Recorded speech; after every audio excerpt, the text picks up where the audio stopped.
Happy to. I'm putting it all together in one, Andy. My bad. I don't know. Sorry. Merry, happy Kwanzaa. Right. Oh, yeah, Kwanzaa did start. You're right. Good call. Tim's a good dude, man, and you're right. It was good to be able to talk to him about the quarterback situation when you look at it. You mentioned something, and I've been wanting to have this conversation all year long. Does it bother you when NFL players, they go on Instagram, and I'll say Joe Hayden's name. I follow Joe Hayden on Instagram, and he'll like a picture that his wife puts up like an hour before kickoff. And I'm always like, you guys really go in the locker room and go on Twitter and Instagram? Yesterday, Johnny Manziel liked, was it a Chris Rock story that he was getting divorced? Is that what the story was? I think it was Chris Rock getting divorced on TMZ. I know it's a different time and different place. It drives me bonkers when I see these guys are on Instagram or on Twitter an hour before the game or right after the game. Let's go back and let's just go back to basic fundamental athletics. Andre, what did you do on the bus before you went to any game? I don't care. Oh, there goes the water boy again. What did you do on the bus before any game ever? At least 15 minutes before. You BS with your teammates.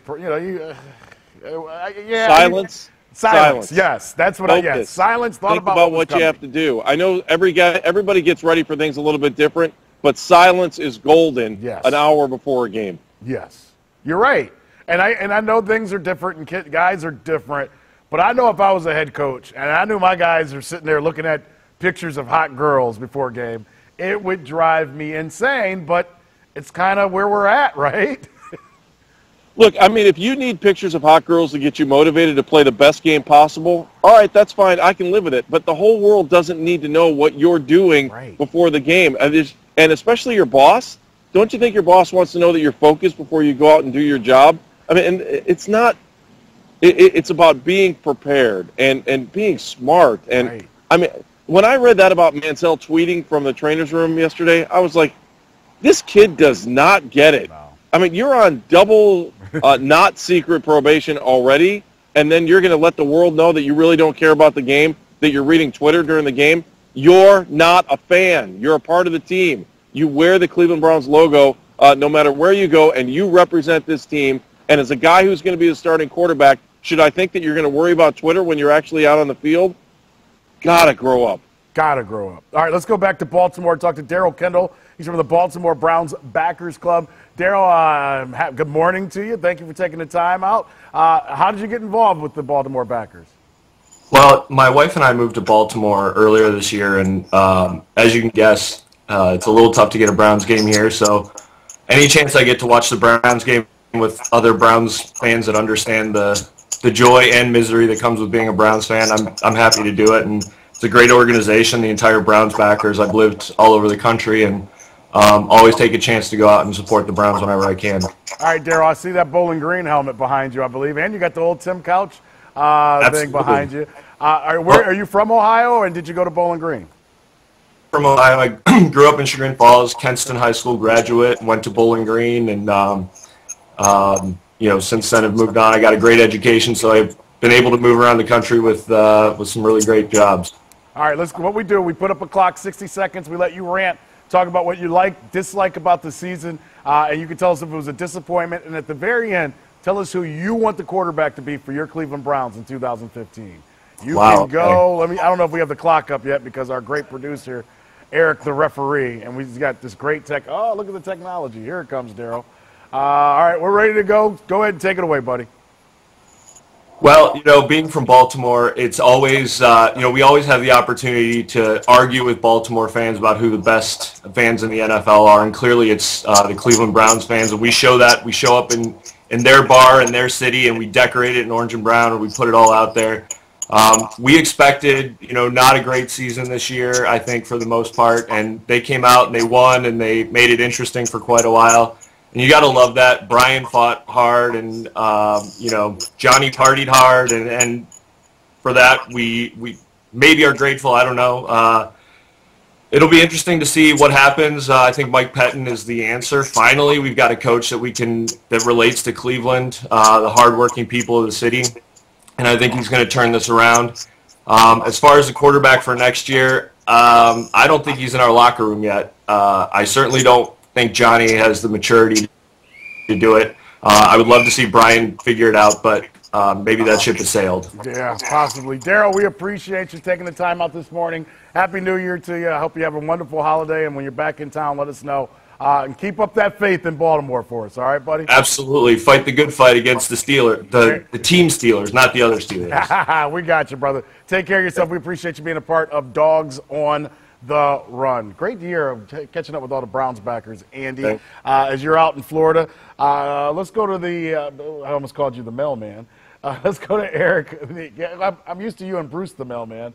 Eric, what else do we have for us as we hit this? As we hit 8:31 our time? Yeah. Before we go, we got Garrett Downing.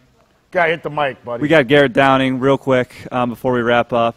His team getting in the playoffs. They shouldn't because they barely beat the Browns with Connor Shaw. But you can't make fun of anybody because we're in week 17 and you still don't know how to turn the mic on, Eric. Yeah. What did you teach him, Andy? I had low expectations. I'm like Connor Shaw, though. I had low expectations. So. Jeez. All right, let's go to our guy, Garrett Downing from BaltimoreRavens.com. Big G, you guys snuck into the playoffs. We all thought the Sunday night game would be Browns-Ravens. That's what we kept thinking a month or two ago. But it ended up being the Bengals and the Steelers. And for the Baltimore Ravens, didn't look great yesterday, but you're in the playoffs. Yeah, man. First, 3.5 quarters, the Ravens kind of walked through that game. And I know a lot of people, you're sitting there in the press box or people in the stands even, you're sitting there watching the game and saying, are the Ravens really going to lose this game when Kansas City is about to beat the Chargers and clear the path for the Ravens to get into the playoffs? I mean, for a while there, it looked like the Texans might be the team that snuck into the playoffs, and they had the worst chance going into the Week 17 game. So, the thing is now, everybody starts fresh. Everybody knows kind of the history of these teams. You get into the playoffs, anything can happen. We've seen it. We saw it 2 years ago with the Ravens when they went on that run there, won 4 games, to win the Super Bowl. The Giants did it a few years ago. The Packers did it. So really, anything can happen at this point. And this Ravens-Steelers game next Saturday night is going to be one that I think pretty much every football fan is going to tune into because it doesn't really get any better than that in the NFL these days. You're right. You get the big matchup with the Steelers. 2 games already this season. Both decided by 20-plus points. For the Ravens, is it discouraging that they have to go to Pittsburgh to play this game?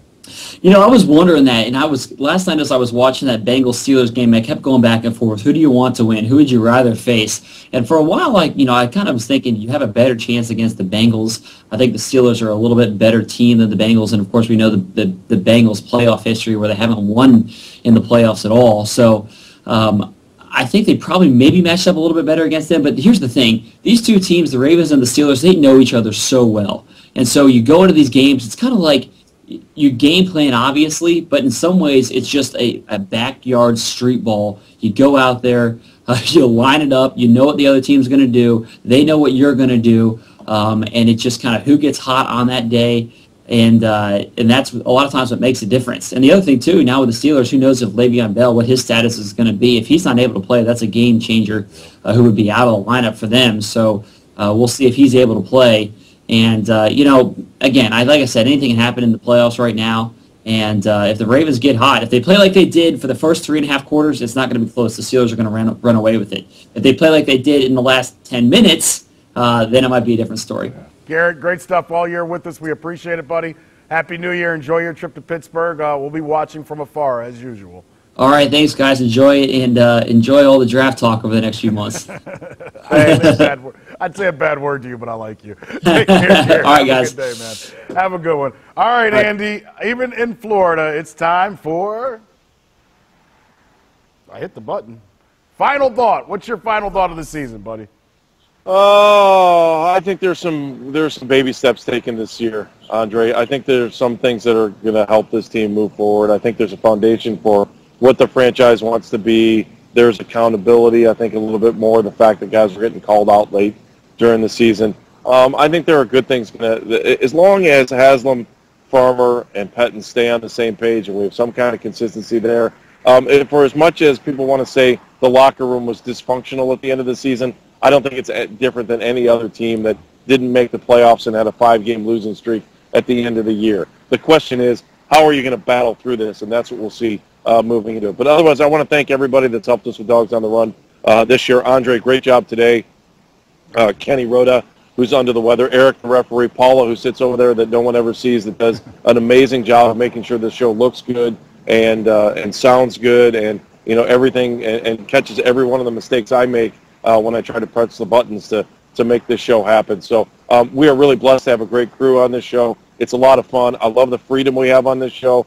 And, Andre, the fact that we don't take commercials gives us about zero opportunity to go to the bathroom over an hour and a half period. And every face scratch and every burp or cough or anything you might hear that you don't hear on regular TV, I think that's why I love this show. And the fact that we have so many great folks that Skype in on this show that let it all hang out and say whatever they want. That's why I absolutely love doing this show. I think the future is bright for the Browns, and I can't wait till next year when we come back, and I have a feeling we'll be doing more than one of these shows throughout the week, because especially over this last season, I've seen a lot of the other shows that look like this, and I will hold our show up to anyone in the country that tries to pull off a show better than this, and a lot of that credit goes for Eric, the referee. So he does an amazing job. He does. You guys all have been great. It's been fun to be a part of this. It's really been, I know for us, we're trying to give a relief to the fans, but it's been a good way to kind of start the day every Monday for you and I as well.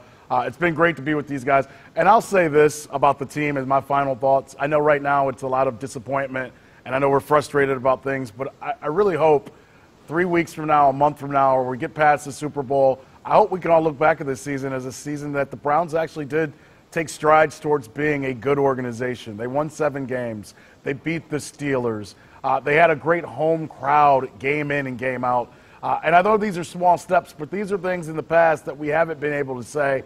I just hope that they can grow from it. And the one thing I'll say, the locker room isn't in disarray.